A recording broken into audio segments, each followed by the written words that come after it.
Estamos en pleno desierto. ¿Tiene sentido que encendamos la luz? Yo voy a hacerlo porque creo que algún sentido tendrá. Sí, Pero tiene mucho sentido. Tiene mucho sentido. Fíjate que en el desierto, cuando era de noche, Dios acompañaba al pueblo con una columna de fuego, con luz. Y en el día le acompañaba con la nube para protegerle del sol. Entonces tiene sentido. Por eso vamos a este episodio número 16. El desierto como lugar de amenazas y oportunidades. Vamos a leer la lectura que nos va a acompañar el día de hoy. Evangelio según San Lucas, capítulo 4, versículos del 1 al 13. Jesús, lleno de Espíritu Santo, se alejó del Jordán y se dejó llevar por el Espíritu al desierto, donde permaneció 40 días siendo tentado por el diablo. En ese tiempo no comió nada. Al final sintió hambre. El diablo le dijo: Si eres hijo de Dios, di a esta piedra que se convierta en pan. Le respondió Jesús: Está escrito, no solo de pan vive el hombre. Después lo llevó a un lugar muy alto y le mostró en un instante todos los reinos del mundo. El diablo le dijo: Te daré todo ese poder y su gloria, porque a mí me lo han dado, y lo doy a quien quiero. Por tanto, si te postras ante mí, todo será tuyo. Le replicó Jesús: Está escrito, al Señor tu Dios adorarás, a Él solo darás culto. Entonces lo condujo a Jerusalén, lo colocó en la parte más alta del templo y le dijo: Si eres hijo de Dios, tírate abajo desde aquí, porque está escrito, ha dado órdenes a sus ángeles para que te cuiden y te llevarán en sus manos, para que tu pie no tropiece en la piedra. Le respondió Jesús: Está dicho, no pondrás a prueba al Señor tu Dios. Concluida la tentación, el diablo se alejó de él hasta otra ocasión. Palabra del Señor. Hemos iniciado el tiempo de Cuaresma, un tiempo muy especial, pero al mismo tiempo pudiera ser un infierno.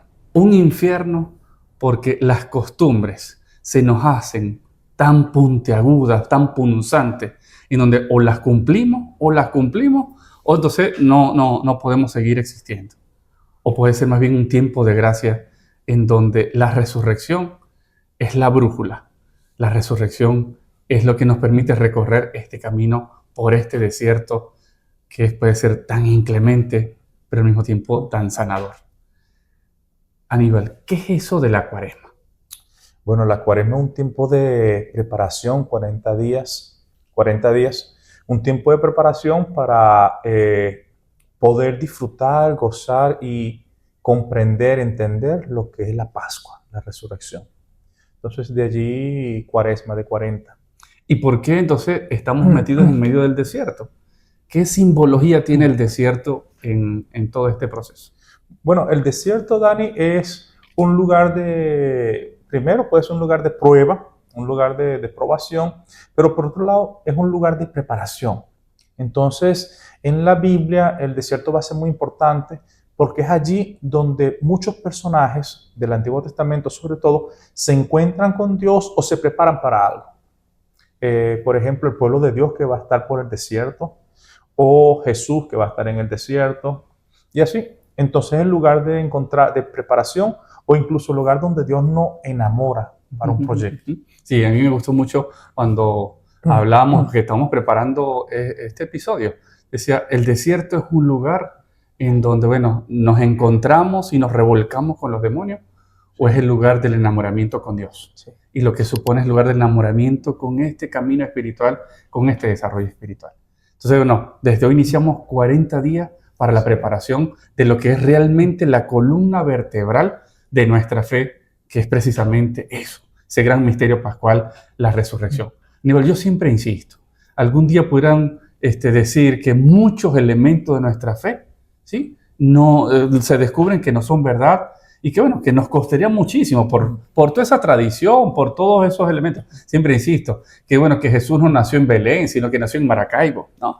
Le costaría muchísimo, pero bueno, no pasa nada. Podrían decir que no fueron 12 apóstoles, sino que fueron 20, ¿no? Y que bueno, que eran hombres, que eran mujeres. Eso también costaría muchísimo por el tema de las tradiciones. Y así con cantidad de cosas que bueno, que para nosotros son importantes. Pero, yo siempre insisto, ese pero, con negrillas, en mayúsculas, subrayada, resaltada. Si algún día dicen que Jesús nos resucitó, apaguemos la luz y vámonos. Y la cuaresma es, porque como creemos en la resurrección, es para que vivamos bien como resucitados. Es un camino de preparación. Las penitencias, los ayunos, todas las disciplinas que se nos pide es para que nos preparemos como resucitados. Pero ese no es el centro. Eso siempre es un camino, es una mediación para poder nosotros vivir como resucitados. Por eso, tener como guía la Sagrada Escritura en este itinerario espiritual nos va a ayudar muchísimo. Entonces son 40 días del desierto en donde, bueno, Jesús es tentado por el diablo.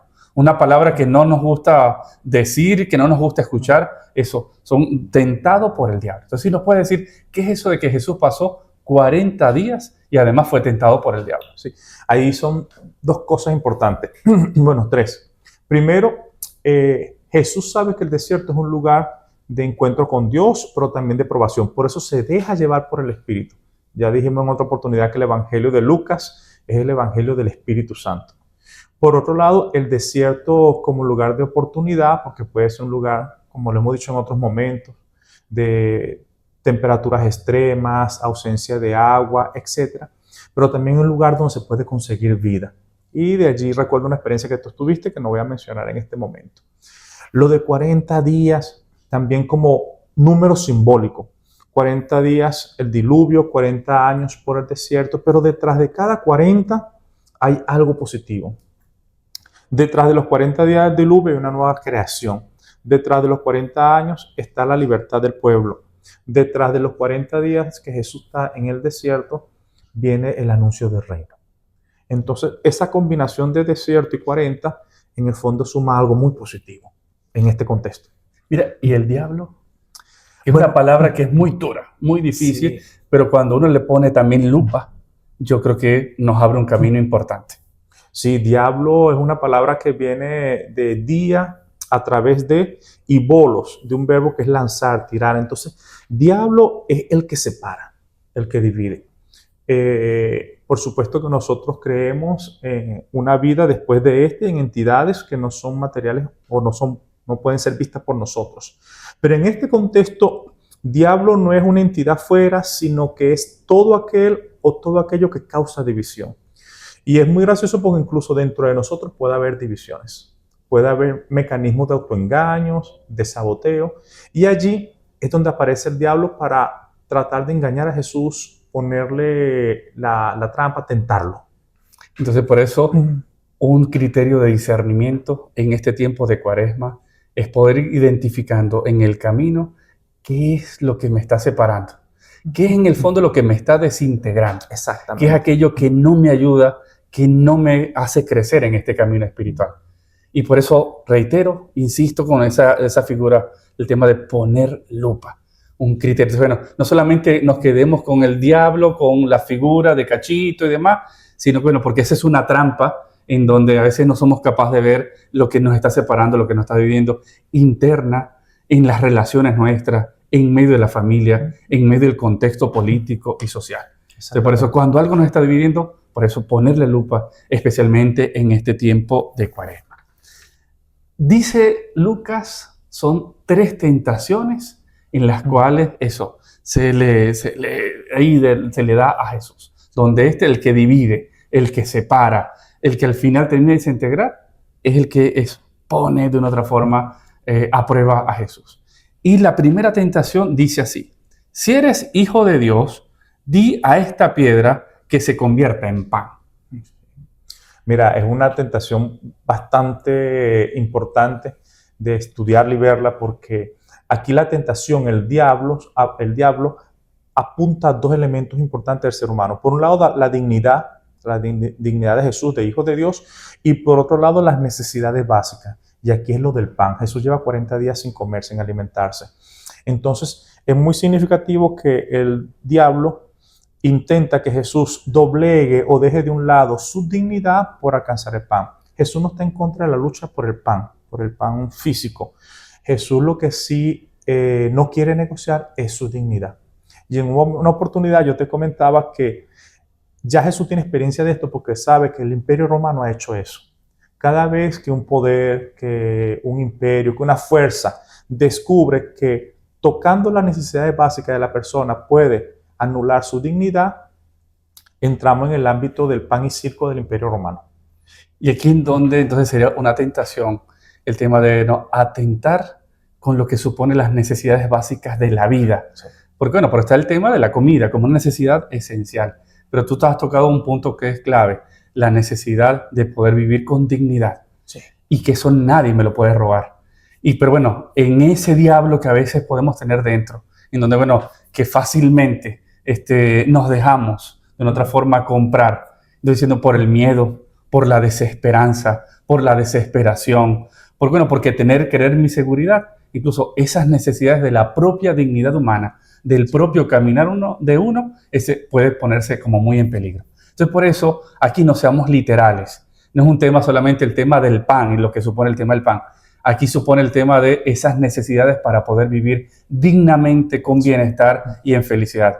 Y que eso lo podemos lograr, aun cuando las adversidades sean muy duras, sean muy difíciles. Como lo hemos dicho en otros episodios, en medio de los campos de concentración nunca vendemos nuestra dignidad. Siempre estamos apostando por lo mejor. Y bueno, en contextos de incertidumbre, en contextos difíciles, fácilmente podemos entonces, eso por el miedo, por la desesperanza, porque querer tirar la toalla, porque no hay más nada que hacer, entonces bueno, podemos caer en esta tentación.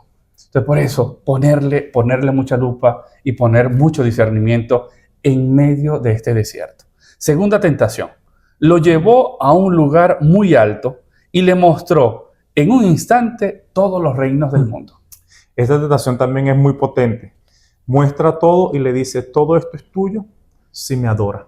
Y aquí el verbo proskineo es muy significativo. Fíjate la evolución. Pasó de ser en el Proskineo, griego... ¿se refiere a qué en español? Proskineo, a adorar, a arrodillarse. Okay. Este pasó de ser en el ámbito griego clásico un verbo que hacía alusión a postrarse para besar la tierra, una tierra sagrada, o postrarse para besar los ídolos. Después pasó al ámbito cultural, pero de los gobernantes, y finalmente pasó al Imperio Romano como un modo de aproximarse al emperador. De allí después viene a arrodillarse, viene a adorar, viene rendir culto a las personas. Entonces, es ese gesto. Aquí lo complicado es que por esa necesidad del ser humano, ese deseo de poder y de poseer, nosotros podemos doblegar nuestra dignidad. Volvemos al tema de la dignidad. Y Jesús dice, no, hay cosas más importantes que el poseer y el poder desmesurado, que es la dignidad de ser hijo de Dios. Mira, y aquí en medio del desierto donde nos encontramos, uno de los fenómenos que se da cuando uno va caminando, y el desierto, como decíamos, hace referencia a nuestra vida. Una de las cosas que ocurre es que tendemos a ver muchos espejismos. Sí. Y por eso la necesidad de poder discernir. Porque, bueno, poder identificar esos espejismos que se están cruzando en nuestra vida. Especialmente cuando hay incertidumbre, cuando hay desesperanza, cuando estamos llenos de miedo, los espejismos nos pueden jugar una partida muy dura. Por eso la necesidad de poder, identificar lo que estoy viviendo, lo que tengo por delante, identificar los ángeles que están abriéndonos en el camino. Y lo que hemos insistido también en los episodios anteriores, solo identificaremos mucho más los espejismos cuando tenemos un corazón agradecido. Porque los espejismos salen, que eso tiene que ver incluso con la tentación que viene, especialmente cuando la impulsividad es la que va teniendo la última palabra. Tercera tentación. Si eres hijo de Dios, tírate abajo desde aquí. Sí, esa es la tentación de la fama y la grandeza, de querer hacer cosas maravillosas para llamar la atención. Leí a un comentador, pero no recuerdo ahorita su nombre, que decía que posiblemente la tentación era llevarlo al lugar más alto del templo y que Jesús se tirara al lugar donde está plano, donde se pensaba en ese contexto que el Mesías iba a llegar en ese lugar. Entonces, es la tentación para Jesús de ser un Mesías triunfante, un Mesías que no tiene problemas, que todas las cosas se le dan, que incluso si se tira, Dios va a intervenir, como va a decir un texto bíblico, para protegerlo. Y sin embargo, Jesús nos presenta un mesianismo más bien del siervo sufriente, de aquel que trabaja en medio de la cotidianidad y de los problemas, pero que va luchando porque sabe que el resultado de las cosas que se hacen poco a poco en medio de las adversidades son resultados honestos. Difícil es o contradictorio es aquello que se nos presenta como fácil, como un espejismo. Entonces Jesús no cae en esa trampa de la maravilla. Y por eso lo que decíamos con la tentación incluso anterior, ponerle ojo, ponerle lupa en este proceso de discernimiento en medio de los espejismos, el tema de la impulsividad. Sí. Cuando más desesperados estamos, cuando más heridos nos encontramos, cuando tenemos un duelo muy duro, el tema de la impulsividad se nos hace mucho, mucho más presente. Por eso es pedirle a Dios de la vida, dame la gracia de no vender mi dignidad, dame la gracia de poder discernir para evitar los espejismos, dame la gracia de que no sea la impulsividad la que tenga la última palabra. Y esto vamos haciendo y vamos caminándolo en medio de este desierto donde nos encontramos. El desierto, como decía muy bien Aníbal, es un lugar donde se puede dar lo peor y donde se puede dar lo mejor. Pero ya hay un secreto que tiene el desierto. Los desiertos siempre guardan semillas y siempre están ahí metidas. Yo tuve la gracia, la dicha, lo apuntaba ya Aníbal, lo iniciaba Aníbal. Yo estuve en el 2014 en el desierto de Atacama. Es un desierto de los más secos del mundo, de las condiciones más adversas del mundo, que puede hacer referencia a lo que supone la vida con todas las adversidades. Pero cada 5 a 7 años tiende a florecer. Y florece porque siempre están las semillas que ahí están dando. Y lo que supone el tiempo de Cuaresma es poder cultivar la semilla. Lo que supone en nuestra vida es cómo poder cultivar nuestras semillas en nuestra vida personal, en nuestra vida familiar, en el trabajo, en el día a día. Porque cuando más seco está el ambiente, cuando más duro está el ambiente, apenas encontramos los manantiales y las bendiciones, es cuando más florece nuestra vida, más florece nuestra familia y en especial es cuando más florece nuestro país. Que Dios nos bendiga y por eso terminemos con esta sabrosa oración. Dios de misericordia, que habitas en el desierto de nuestras vidas, te pedimos que nos acompañes en este camino árido, donde las sombras de nuestras debilidades intentan nublar nuestra visión. En este desierto, donde los espejismos personales y sociales nos tientan y la impulsividad amenaza con robarnos las oportunidades, fortalécenos con tu presencia, pues sabemos que Jesús nunca nos abandona.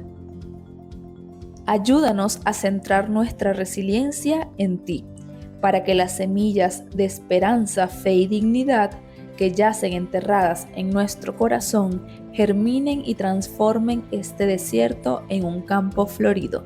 Concédenos en esta Cuaresma la gracia de sembrar esperanza y cosechar salud mental, para que, guiados por tu luz, podamos encaminarnos por la senda de la resurrección. Amén. No, para mí es muy significativo aquello de la experiencia tuya en el desierto y lo de la semilla. Como, aunque pasan tantos años, pareciera ser entonces que están muertas y sin embargo sigue allí latente la vida esperando un momento oportuno para resurgir. El tema de la semilla como signo de que la vida está latente, ¿no? Entonces, y que al ser bien acompañada, como decíamos en el episodio anterior, al ser de una otra forma cultivada y que apenas le caiga una agüita, eso es fundamental. De que la vida está germinando. Fíjate que en el desierto, una cosa que yo aprendí con un libro tuyo, es que en el desierto, cuando pareciera que uno puede estar desorientado porque no hay elementos para uno orientarse bien, las palmeras, por ejemplo, que además que te pueden dar sombra, incluso pudieran darte algo de fruto, te orientan. En el tiempo del desierto, los que nos van iluminando, los que nos van guiando en el día son las nubes. Hace referencia al cielo. Por eso, a mí una de las cosas que en este tiempo, el cielo, en el tiempo de Cuaresma, es la Sagrada Escritura, que siempre nos dan en la Cuaresma, en la Pascua, en todo momento, pero como un elemento súper claro. Entonces son las nubes, esas columnas de nubes que nos van guiando. Y por la noche es la luz, ¿sí? Con momentos más oscuros, con más frío, esa luz que nos va a dar. Y la sensación, el desespero que uno tiene es muy fuerte. Entonces, en medio de eso, que al final hace referencia al tema de la vida, que uno está tan movilizado, tan perdido, cuando uno le quitan el piso, porque te quitan toda la referencia, el desierto no tiene ningún tipo de referencia. Cuando te quitan todo tan desprotegido, ahí podemos morir. O se puede dar lo mejor. No sé si te acuerdas que hubo una familia venezolana, cuando en momentos de los más duros de la gente con la migración, una familia venezolana la encontraron prácticamente muerta en el desierto, ¿no? Entonces, bueno, todo lo que eso significó, porque bueno, puede ser como muy inclemente. Y si no llevamos el equipaje humano suficiente, eso es muy duro y muy difícil. Entonces, bueno, que este tiempo de Cuaresma sea un tiempo en donde es poder discernir, tener el mejor equipaje, pero sobre todo tener las mejores brújulas, y que es desde nuestra experiencia cristiana, ¿no? Un itinerario personal y familiar acompañados por la psicología y la espiritualidad. Presentado por Psicodata Venezuela, la Escuela de Psicología y la Parroquia María Trono de la Sabiduría de la Universidad Católica Andrés Bello. Psicoespiritual, el podcast. No olvides suscribirte, darle like y compartir con tus seres queridos y en tus redes sociales.